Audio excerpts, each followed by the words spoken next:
Carol Marlow, Managing Director of P&O Cruises. So I entered the industry after university into Thomson Tour Operations. I went into the marketing department. I was one of their graduate trainees.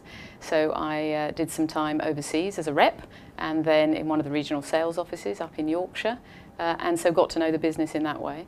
And I was with Thomson for 7 years. I was approached while I was there by Forte Hotels and went over to Forte to work as marketing director for their Forte Post House brand. The brand had just launched, and so it was really trying to get 65 hotels to all do the same thing and become a brand, which was challenging. The general managers were all very individual, and so trying to persuade them of the benefits of a brand was interesting. But we did it together and we had a great time, and we even had the chefs producing the same menus for our branded restaurants, so it was a good time. I was at Forte for just over 3 years, I think, and then I was approached by a small company that produced and distributed special interest documentary programs, so a bit of a foray into the entertainment business. It was quite an interesting thought. These programs were travel related, cultural sites, cultural destinations around the world. And so I went to do that for a few years. That was headquartered in California, but I was based in London running the UK branch. It was great fun, a lot of interest in a different industry, seeing travel from a different angle. But then after 3 or 4 years I hankered back for the travel industry proper, and so I came back in and a role was suggested, which was as Managing Director of Swan Hellenic Cruises. This is a niche cruise operator, and at the time was part of the P&O Steam Navigation Company. So in '97 I came as Managing Director of Swan Hellenic and started to learn about the cruise business, which I found fascinating, and I then have stayed with that company, with the group ever since, working for Swan Hellenic and then in sales and marketing for P&O Cruises. I then went to Princess Cruises as the UK Managing Director, and then over to the Cunard brand in the European management role, and then as President and Managing Director globally for Cunard. And then in 2009, in the summer, I moved over to my current role, which is Managing Director of P&O Cruises. P&O Cruises is Britain's leading cruise line. We take more British cruisers away than any other line, and so we have a very broad British market. We concentrate our product in making sure we satisfy those needs of British passengers, so we keep up to date with the trends and research with the different groups of British people. So we have 7 different ships to try and satisfy their needs. From the smaller ships, we have a 700 passenger ship, which is more intimate, a more discovery style of itinerary. And then we have all sorts of sizes of ships up until 3,100 passengers, which are the larger ships where there's more choice, more facilities, more different entertainments on board. We have ships that are for families, and we have ships that are for adults, so exclusively for adults, as we found there are different needs within those audiences. And we have all sorts of different itineraries. We sail from Southampton mainly in the summer, so it's very convenient for British customers. And we go down to the Med and up to the Baltic and to the fjords and over to the States. And then in the winter, we have a group of ships that go off on world cruises. So you can go right the way around the world with us, or we can explore a different area of the world, whether it's the Far East or down around South America. And then we have another set of ships that head off to the Caribbean, and we do fly cruising over to the Caribbean for the sunshine. So there's plenty of choice and variety in what we offer, and we've been lucky enough to win awards of being Britain's favourite cruise line. Those were voted by national newspaper readers in Britain, and we've won those for the last 5 years. So we are hopefully well liked, and we like to continue to try and please our passengers in everything that we do. In fact, our main messages to our customers are that we are tailored to the British market. We're seen as the trusted cruise experts because we've been around for a very long time, and so the experience and the expertise we've built up over the years hopefully comes through. And our main aim in life is to give them the holiday of a lifetime every time they travel with us. We have a whole variety of different entertainments on board the ships, from full West End style theatres with boxes where necessary.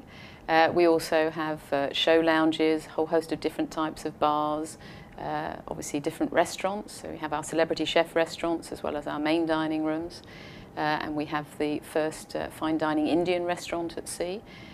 We have outdoor facilities as well in terms of sports facilities, swimming pools, plenty of areas to be out on deck and to relax in the sunshine. So there's a whole host of different things you can do on a ship. But we don't forget that you're on a ship. It's important for us, this isn't a floating resort, this is a ship. So you see the officers out and about around the ship. They're there to interact with our passengers as well as to obviously do their job for driving the ship. We also make sure that we have announcements telling our passengers where they are, what the depth of water is under the ship, how many nautical miles they've travelled in that day. So it's a holiday plus it's an experience at sea.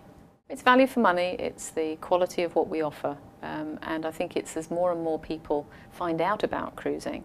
That's the interesting thing, because we do lots of advertising, we're on websites, we are out and about there so people can see. But you know, the thing that really makes people come back to cruising and makes people try cruising for the first time is because their friends or neighbours have been, and they come back and they tell them what a great holiday they've had. So as long as we can continue to keep our passengers happy and enjoying themselves, which so far we're successful at doing, if we can continue to do that, then the market will grow through word of mouth. So word of mouth is very important in the industry, and of course the new style of word of mouth is on the websites, on the chat sites, etc. And there's a lot of chat around cruising and about what the value for money is like and what cruising is like. And we're finding that in itself is something really to encourage so that people can understand what cruising is like and come and join us. Press, the media, it's all very important to us, and we run media trips so that journalists can experience the cruise as any other passenger does. That's very important, and of course online media is now very important. So we do what we call VNRs, video news releases. So we'll take a camera on board a press trip and we'll make sure people record what they see. We just had a great partnership with the Telegraph. They came on board our Strictly Come Dancing cruise on Oriana this year. And the reporter there did a wonderful piece to camera. It was on the Telegraph website, of course, and it was on our own website. And people can see then exactly what fun it is. And we had Craig Revel-Horwood grabbing hold of our passengers and taking them on the dance floor and giving them a fabulous time. So it's something that really is important to be able to see what goes on, and then you can come and enjoy it too. The cruise industry is still growing, which is the great news. I think we found that the real boom in cruising started mid-90s in the UK, and it's continued ever since. So we've seen, for example, last year we saw a 5% growth in number of people cruising from the UK, and so people are still definitely wanting to take a cruise in spite of our recession. We think this year probably the number taking a cruise will be around the same as last year, which is around about 1.7 million cruisers. There are more cruisers now from the UK than there are skiers, which is interesting. And we've seen that, as I say, grow over the years. But we think it'll stay around about the same this year. There aren't any new ships coming into the market this year. A trend has been during the recession that the number of new build ships has slowed. It's still continuing, but it's slowed. But next year, we're expecting new capacity into the marketplace again for British cruisers, and so we expect to see the market grow again. So there's a very solid growth pattern for cruising. The quality, the facilities on board, and the disposable income of our passengers is such that we're seeing growth, and we expect to see that continue. I think, as we've seen in cruising, the industry as a whole has to make sure it understands what passengers want or what customers want from holidays nowadays. Things are changing, people have different needs, they're more experienced travellers, and we have to keep abreast of their needs and desires and make sure we offer holidays that match those needs. I think another very important part is about value for money, and that's where cruising really does score very highly. And so I think across the wider industry, we've got to be bearing that in mind. People do have a limited amount they can spend. They want to take their holiday, but they want to make sure they have excellent value. And with cruising and with P&O Cruises, we see our repeat rates growing, and we see lots of people coming back to us time and time again because of the great value of cruising. And I think that's something that the wider industry has to take on board. And that's about controlling costs and making sure that we can keep the costs reasonable, so that our prices are reasonable, so that people come back time and time again. An issue in the industry for all of us is the cost of fuel and the cost of power, and how we go forward to make sure that we are keeping our costs very much under control, to keep our prices under control for our passengers. So we have to look creatively at different ways of conserving fuel and making sure that we do that, whether it's through reducing in cruise the speed of our ships, or looking at ways that we can reduce the amount of power that we use. And I think that's the same in airline industry and also in hotels, and so that's an important element of what we do going forward. I think we also need to look to our planet, and we need to make sure that we conserve the wonderful different destinations that we have, so we responsibly act as we take passengers to visit these different places. And so responsible tourism, I think, is very important. We have a number of what we call green excursions, of places that people can visit and get an appreciation of what happens in the different countries we visit, and passengers are very interested in that.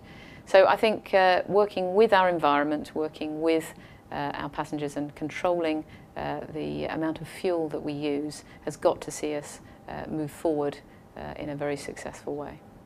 I think coming into the industry, it's important to bear in mind what's happening to consumers. So the trends, what are people doing, what are they wanting from their holidays? So depending what you offer, you're shaping the industry yourself. So we want to make sure, I think, that people's needs and people's trends, people's desires are taken into account. I think if you can do that, if you can stay with your customer very much at the heart of what you do, and the trends as to what they want at the heart of your plans, then you're on a recipe for success. I think if you can build a trusted brand so that passengers trust, it's a relationship, it's not just a business transaction here, it's a relationship that you want to last and continue over the lifetime of that passenger. And if you can differentiate what you offer so that you create unique demand, I think that is again the key to success in any business, but certainly in travel. Favourite destination is very difficult because I've been to lots of different places. I've still got lots to visit, but I have to say I enjoy cruising. I do cruise a lot, and so when you think about different destinations, I think about sailing into them. So sailing into Sydney Harbour is just wonderful. Sailing across the Atlantic and going into New York is fabulous. But you know, one of the most fabulous views is sailing into Venice. You sail along past all those wonderful buildings, the sunshine is out, the people are all out enjoying themselves, and you feel as though you're in a magical world. It's all laid out in front of you, and it's just fabulous. And of course, you go in, you dock, you're there, you walk 10 minutes, 15 minutes, and you're right in the centre of Venice. It's a wonderful, wonderful place. I do relax on our ships. I make sure that I can, if I'm holidaying, and I enjoy talking to people. So I enjoy going on board our ships when I'm working as well, to not to hold a clipboard and look around.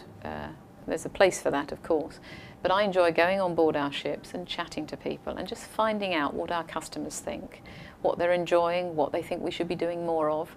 And that's the way we get our best ideas, is talking to the passengers, talking to people that are enjoying cruising right now, and that's the way we can develop cruising of the future.